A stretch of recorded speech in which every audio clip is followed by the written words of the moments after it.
Oi, gente, tudo bem com vocês? Espero que sim. Iniciando mais um vídeo aqui no canal. Esse vídeo é um daqueles vídeos que eu comentei com vocês de assuntos aleatórios. Eu tive a ideia de fazer esse vídeo quando eu estava conversando com uma irmã minha em Cristo, a Beatriz, e nós estávamos conversando a respeito do aumento do feminicídio aqui no Brasil, né?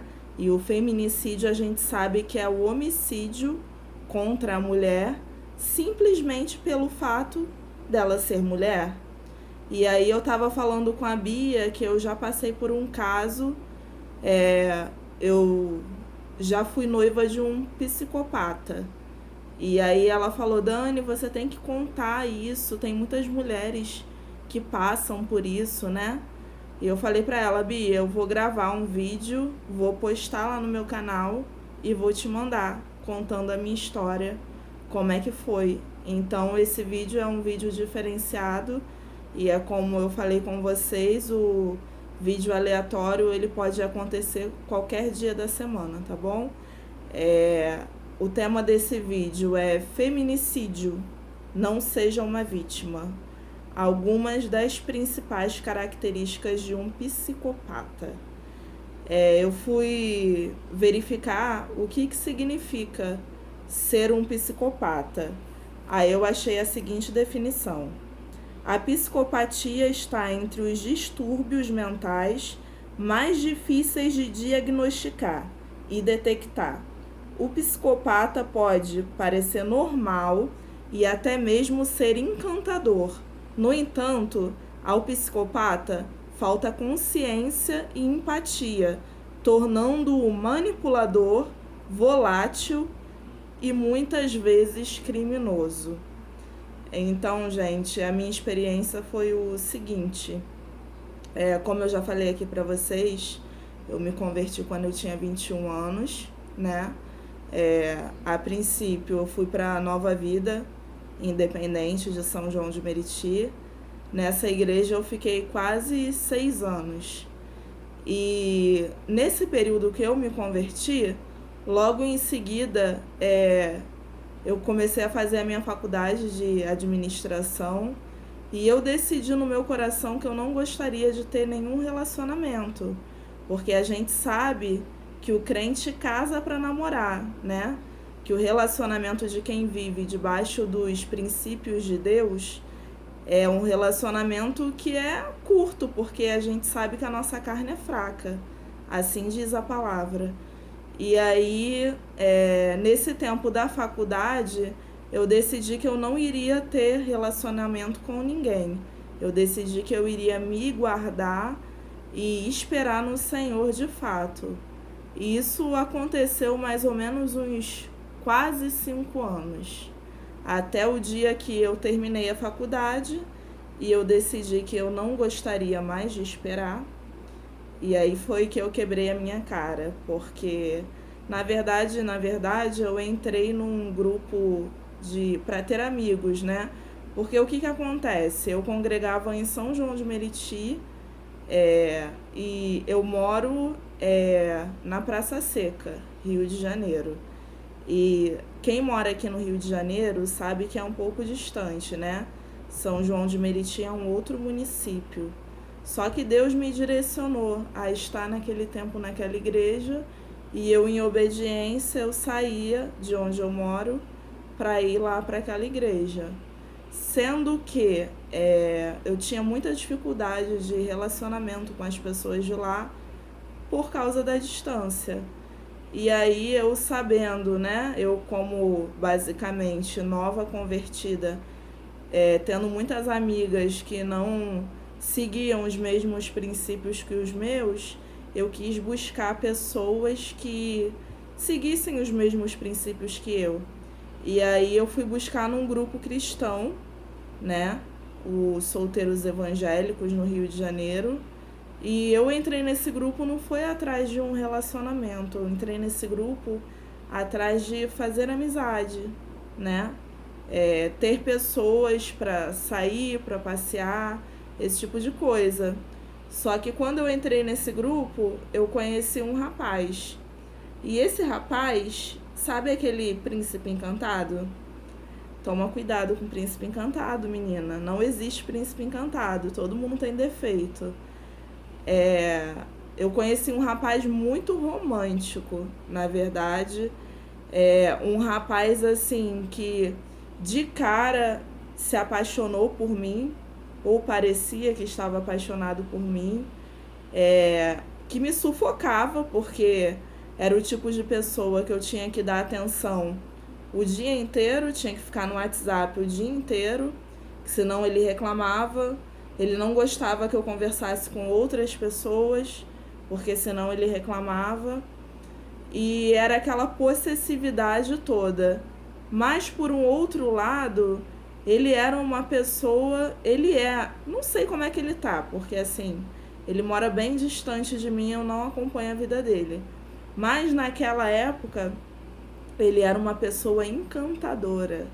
Aquela pessoa que, quando chega no lugar, chama atenção, aquela pessoa que todo mundo gosta, sabe? E nessa época ele pregava a palavra de Deus, ele cantava na igreja, ele tocava violão. Nos eventos do grupo que a gente ia, ele tocava violão também. Então, assim, onde nós chegávamos, todo mundo gostava da gente, todo mundo gostava dele, entende? Só que quem conhecia ele verdadeiramente era eu, que convivia com ele, que tinha um relacionamento com ele.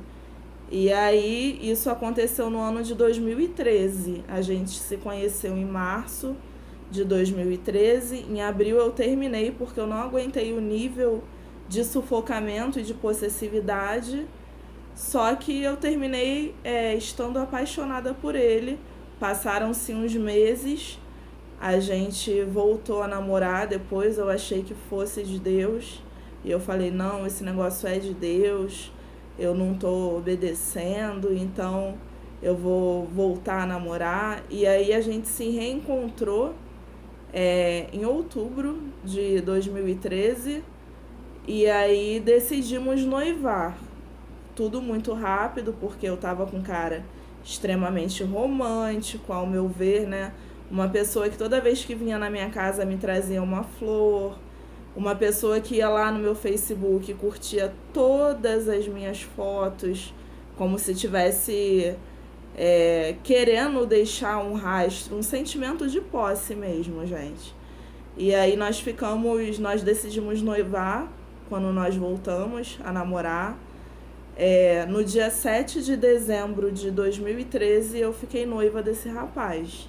O noivado foi inclusive na igreja que eu congregava. E depois que eu fiquei noiva dele, as coisas muito pioraram. Porque a partir do momento que ele colocou uma aliança na minha mão, no meu dedo direito, esse dedo aqui, né? Ele achou que eu fosse propriedade exclusiva dele.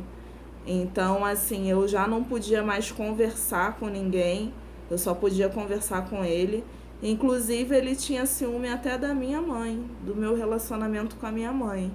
E chegou num nível, assim, tão absurdo da gente sair para lanchar e eu estar olhando numa direção e ele falar, o que você tá olhando para aquele homem? E às vezes nem tinha homem naquela direção, eu tava olhando para uma outra coisa totalmente diferente.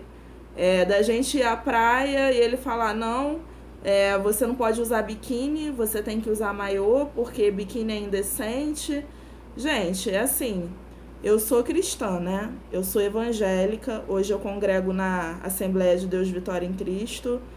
E assim, eu não vejo problema em usar biquíni, desde que seja um biquíni decente, né?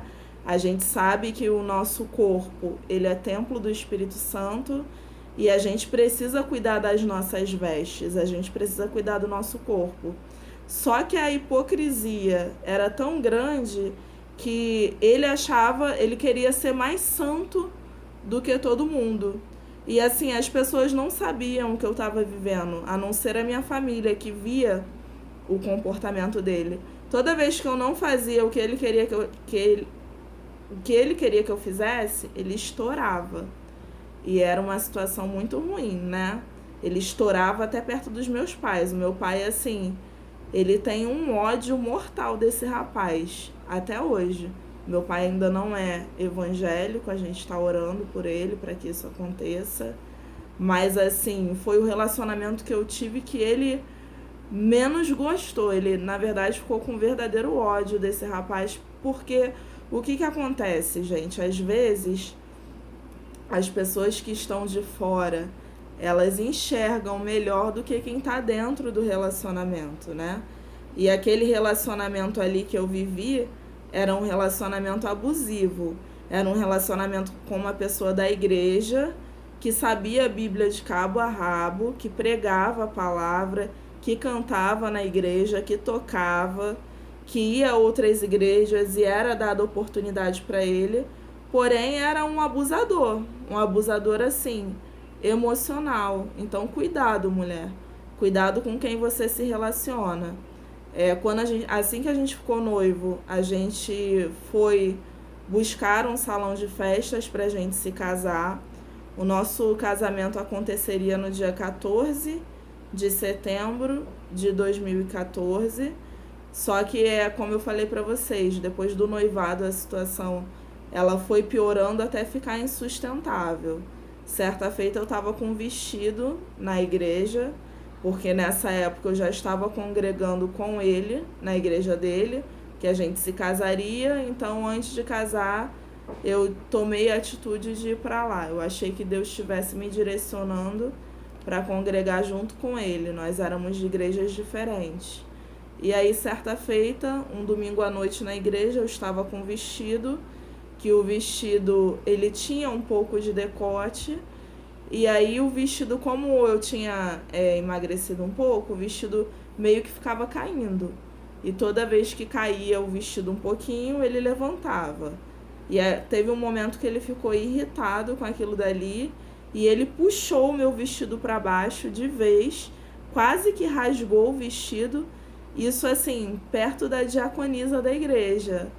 Então ele já tinha perdido totalmente a noção de tudo. Até que no ano de 2014 nós fizemos na minha casa o aniversário da minha mãe. E aí nós somos, a maior parte da minha família, para a honra e glória do Senhor, já somos cristãos, né? Eu vim aí de uma família católica e espírita, e hoje faltam poucos, mas eu creio naquela palavra que diz que eu e a minha casa serviremos ao Senhor. Eu creio que não vai ficar na mão do inimigo, e eu tenho orado pela vida deles. Então nós fizemos no meu terraço uma festa para minha mãe de aniversário. Contratamos uma equipe gospel para tocar todos os ritmos, mas gospel, funk, samba, forró. E assim, eu sempre gostei muito de dançar. E o cúmulo do absurdo para mim foi eu ter dançado nessa festa e ele ter arrumado confusão porque eu estava dançando. Quer dizer, ele achava que eu tinha que ficar sentada a noite toda porque ele não queria dançar. No ambiente só com pessoas cristãs, ele se sentiu incomodado de eu dançar. E aí, dali naquele dia, na hora de ir embora, ele fez um escândalo na porta da minha vila. Os vizinhos todos saíram para ver. E dali eu falei, não, eu tenho que dar um basta nisso. Porque senão essa história vai terminar de uma forma muito ruim. E aí, de casamento marcado, no dia seguinte eu não queria nem olhar para a cara dele, por causa do escândalo. Eu terminei com ele por telefone mesmo. Gente, quando eu terminei com ele, ele não aceitou. Ele falou que ia se matar. Ele falou que não ia conseguir viver sem mim. Só que menos de uma semana depois que eu terminei com ele estava na pizzaria, no rodízio, comendo pizza com os amigos dele. Então, assim, algumas características que eu pude notar, e eu não sou nenhuma psicóloga, tá? Mas quando eu vivi isso, eu fui estudar, e algumas características, como eu li pra vocês, que eu pude notar nesse rapaz, é o fato dele ser manipulador, dele manipular os sentimentos, manipular que gostava, que amava, quando na verdade não sentia nada daquilo, né? O fato dele ser como se fosse um príncipe encantado, porque eu descobri que na verdade o psicopata, ele simula, por exemplo, ele vê um filme, né, romântico. Aí ele vê como é o comportamento daquele príncipe ali do filme. Aí ele vai copiar aquele comportamento para para ele poder fazer aquela mesma coisa com a mulher que ele ama, com a mulher que ele está. Então, assim, ele copia as coisas, não é que ele esteja sentindo aquilo. Então, se você estiver num relacionamento onde você tá vendo que é um relacionamento abusivo, cuidado, sai disso. Eu lembro determinadas vezes que a gente brigava e aí ele falava assim pra mim, isso por telefone: ajoelha que a gente vai orar. E aí ele me obrigava a ajoelhar pra orar, porque a gente tinha brigado, sendo assim, que não adiantava nada, era muita hipocrisia numa pessoa só, né? E o cúmulo do absurdo pra mim, isso é pra quem crê, tá, gente? E eu creio nas coisas, eu creio que Deus fala através de sonho, eu creio que Deus fala através de visão. E certa feita, eu vivendo nessa turbulência toda, sem saber se eu prosseguiria com o projeto do casamento ou não, a minha tia, ela tem revelação em sonhos e Deus mostrou a ela como seria eu casada com ele, eu morando como se fosse num galpão, sem janela, só com uma frechinha desse tamanho lá no alto, uma frecha desse tamanho, só para entrar o ar. E aí ela via ele saindo de casa, me deixando trancada e eu batendo, pedindo socorro desesperadamente. E provavelmente, se eu tivesse casado com esse rapaz, eu não estaria mais aqui para contar essa história para você, porque ele falou que depois que a gente casasse, eu iria morar com ele em Realengo, que na época ele já morava sozinha, porque na verdade ele não mora aqui no Rio de Janeiro agora, né? E ele falou que eu não poderia ter relacionamento, visitar a minha mãe, a minha irmã. Ou seja, é o tipo de pessoa que quer te tirar do convívio de todo mundo. E a pessoa, quando ela está num relacionamento sadio, a pessoa na qual você está convivendo, ela quer te inserir no relacionamento com os amigos, quer te inserir no relacionamento com a família. Essa pessoa, ela não vai querer te tirar de um relacionamento. Essa pessoa não vai ter ciúme dos teus pais. Ter ciúme dos teus pais é uma coisa ilógica. Como é que o homem que vai casar com você tem ciúme da sua mãe? Então é uma coisa assim que não tem lógica nenhuma. E aí, outra coisa que eu percebi nesse tipo de relacionamento é que não há paz. A paz, ela tem que ser o árbitro do nosso coração. Quando a gente recebe a Jesus, quando a gente tem o Espírito Santo morando dentro da gente, ele nos direciona. E muitas das vezes, quando ele não fala, quando a gente não escuta aquela vozinha dentro da gente, a gente tem certeza que é para ir por um caminho porque a gente tem paz naquilo dali. E o relacionamento com o psicopata, você não vai ter paz. Eu escolhi um texto aqui para falar com vocês, para não ficar só nas minhas palavras, só no meu testemunho. Tá lá em Colossenses 3,15. Aí a versão que eu estou utilizando é a Nova Tradução na Linguagem de Hoje. Tá escrito assim: e que a paz que Cristo dá dirija vocês nas suas decisões, pois foi para essa paz que Deus os chamou, a fim de formarem um só corpo e sejam agradecidos. Então, assim, se você está num relacionamento, mulher, que você não está tendo paz, que o homem ele está fazendo um inferno na sua vida e você nem casada com ele ainda não tenha medo de terminar o relacionamento. Gente, Eu vou falar pra vocês, eu tô com 34 anos. Eu já fui noiva 3 vezes. Eu não tô desesperada. Porque eu creio que Deus, ele tem o melhor pra minha vida. E no momento que ele achar que tem que trazer a pessoa que ele tem pra mim, ele vai trazer. Eu não preciso me desesperar porque eu tenho 34 anos, porque eu quero me casar e eu ainda não tenho relacionamento.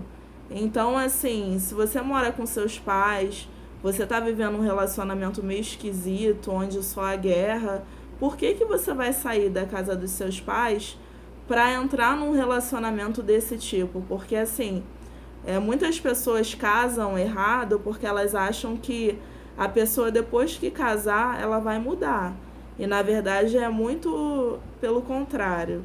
Depois que a pessoa casar, ela vai meio que relaxar quando ela já tem uma índole ruim e as coisas vão piorar. Então, assim, se você tá vendo que você tá dentro de um relacionamento, ah, mas Deus falou. Ai, gente, cuidado com isso. Ah, que a profetisa falou, o profeta se levantou e falou que é a pessoa da minha vida. Cuidado com isso, gente. Porque, assim, eu entendo, nessa minha caminhada aí de 12 anos com o Senhor, que Deus, assim, ele pode até usar um profeta, uma profetisa para falar comigo, mas ele vai falar comigo também. Ele vai confirmar, porque o Espírito Santo, ele habita dentro de mim. Então, assim, você tá falando que Deus falou com você, mas você vive em guerra? Que Deus é esse que tá trazendo guerra para sua vida, ao invés de trazer paz? Então, que a gente possa se concentrar nessa palavra, que a paz ela seja o árbitro dos nossos corações, porque o Espírito Santo ele habita dentro de nós, tá bom? Espero que esse vídeo tenha contribuído para te direcionar com relação a isso, a esse tema que é tão importante, que nós não tenhamos mais mulheres vítimas do feminicídio. E, infelizmente, o que a gente vê atualmente são muitas mulheres também vítimas de violência doméstica. Mulheres que são cristãs, mulheres que têm um pastor sobre a vida delas, mulheres que muitas das vezes têm medo de falar, têm medo de denunciar, porque o marido é um pastor, porque o marido tem um cargo. Mulher, você não é obrigada a ficar se submetendo a violência nenhuma. Abre os seus olhos, denuncia, procura uma delegacia da mulher, liga para o 180. Deus não vai te punir por você terminar um casamento onde você é agredida. Há casos e casos, gente. Vamos usar a nossa mente, o nosso raciocínio lógico, para que a gente possa compreender verdadeiramente a palavra de Deus e a vontade de Deus para as nossas vidas. Se você gostou desse vídeo, dá um like, compartilha aí com alguma mulher que você sabe que está vivendo um relacionamento atribulado, totalmente fora da vontade de Deus para a vida dela. Se você não é inscrita aqui no canal, se inscreve e ativa o sininho para você não perder nenhum vídeo, tá bom? E eu te espero aqui no próximo vídeo. Um beijo!